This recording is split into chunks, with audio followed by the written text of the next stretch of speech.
Hi students, welcome to KC Botany. நாம் இந்த வீடியோல 11th standard zoology அதாவது pure science zoology top 20 5 mark questions தான் பார்க்க போறோம். ஸோ சாப்டர் வைஸாக இருக்கக்கூடிய 5 மார்க்ஸ் வந்து சொல்கிறோம். மினிமம் இந்த 5 மார்க்ஸ் எல்லாமே கண்டிப்பாக ஸ்கிப் பண்ணாமல் படிச்சிருங்க. ஆல்ரெடி நம்ம சாப்டர் வைஸாக இருக்கக்கூடிய important 2 marks 3 marks and 5 marks வந்து அப்லோட் பண்ணிட்டோம். ஸோ 5 மார்க்ஸ் நமக்கு வந்து 10 5 மார்க்ஸ் வந்து கேட்பாங்க, அதில் 5 எழுதணும்.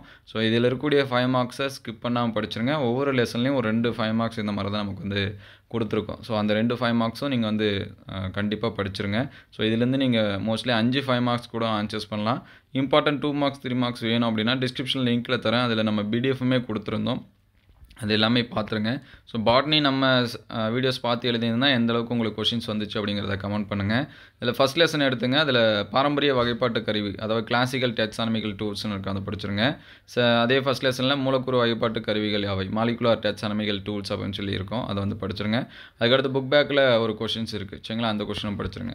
அதுக்கடுத்து செகண்ட் லெசன் வந்தீங்கன்னா முதுகுநாற்றவையோட பண்பு கேரக்டர் ஆஃப் நான் கார்டேட் சரிங்களா, அதோட கேரக்டர் அண்ட் டிஃப்ரென்ஸ் பிட்வீன் இருக்கும், அதுவும் படிச்சிருங்க. அதுக்கடுத்து செகண்ட் லெசனில் பார்த்தீங்கன்னா தொகுதி நிடியரையோட பண்பு. ஸோ நிடியரியா கேட்கலாம், கணுக்காலி கேட்கலாம், எது வேணாலும் கேட்கலாம் சரிங்களா. அதனால் ஃபர்ஸ்ட் ஆஃப் ஆல் நிடியரியாவும் ஆர்த்தப்படாவும் படிச்சிருங்க. அதுக்கடுத்து தேர்ட் லெசன் வந்தீங்கன்னா எபித்திலியம்னா என்ன, அதோட வகை, வாட் இஸ் எபித்திலியம், அதோட டைப்ஸு. அதுக்கடுத்து இனிப்பு திசுக்கள் அதோட நோய்கள் கனெக்டிவ் டிஷ்யூ டிசார்டர்ஸ்னு இருக்கும், அதோட படிச்சிருங்க. அதுக்கடுத்து ஃபோர்த் லெசன் வந்தீங்க அப்படின்னா தவளையோட செரிமான மண்டலம் ஃப்ராக் டைஜஸ்டிவ் சிஸ்டம். ஸோ ஃப்ராக்கை பற்றி உங்களை படிக்க முடிஞ்ச கொஷின்ஸ் வந்து படிச்சிருங்க. ஏன்னா ஃப்ராக்லேருந்து கண்டிப்பாக ஒரு கொஷின்ஸ் வந்து கேட்டுகிட்டே இருக்கிறாங்க. அதே போல் பெண் இனப்பெருக்க மண்டலம் அதே தவளை ஃப்ராகோட ஃபீமேல் ரீப்ரொடக்டிவ் ஸ்ட்ரக்சர் படிச்சிருங்க, மேலுக்கும் படிச்சிருங்க, எது படிக்க முடியுதோ படிச்சிருங்க சரிங்களா. அதுக்கடுத்து ஃபிஃப்த்து லெசன் வந்தீங்கன்னா டைஜஷன் இன் பியூக்கல் கேவிட்டி வாய்க்குழியில் உணவு செரித்தல் பற்றி கேட்குறாங்க. அதுக்கடுத்து டைஜஷன் இன் ஸ்மால் இன்டெஸ்டைன் சிறுகுடலில் உணவு செரித்தல் கேட்குறாங்க, அதை படிச்சிருங்க. அதுக்கடுத்து அதே ஃபிஃப்த் லெசனில் நியூட்ரிஷனல் அண்ட் டைஜஸ்டிவ் டிஸார்டர் அதாவது நமக்கு வந்து ஊட்டச்சத்து செரிமான குறைபாடுகள் வந்து கொடுத்துருப்பாங்க. ஸோ அதில் ஏதாவது 5 படித்து வச்சுங்க.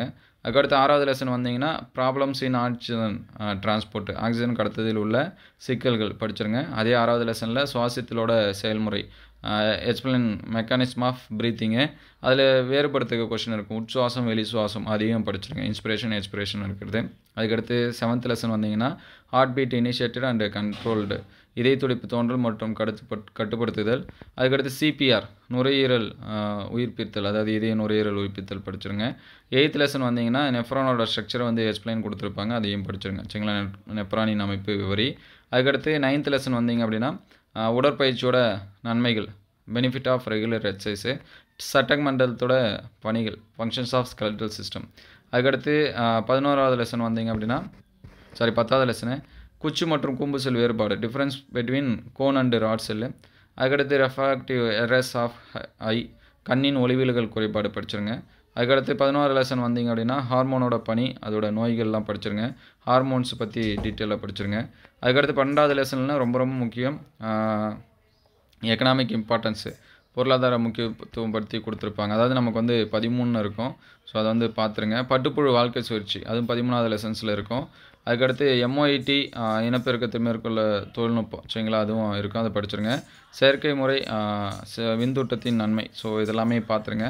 ஸோ இதில் வந்து 12க்கு பதிலாக 13 வரணும், அதை வந்து பார்த்துங்க. 11வது லெசனில் இருக்கக்கூடிய எல்லா 5 மார்க்ஸும் எல்லா கொஷின்ஸும் படிச்சிருங்க. ஸோ மினிமம் இந்த கொஷின்ஸ் எல்லாமே பார்த்துருங்க. அடுத்தடுத்த வீடியோவில் 3 மார்க்ஸ் அண்ட் 2 மார்க்ஸ் இது எல்லாமே அப்டேட் பண்ணுவோம். உங்களுக்கு எந்த கொஷின்ஸ் வந்து வேணும் அப்படிங்கிறத கமெண்ட் பண்ணுங்கள். தேங்க்யூ ஃபார் வாட்சிங்.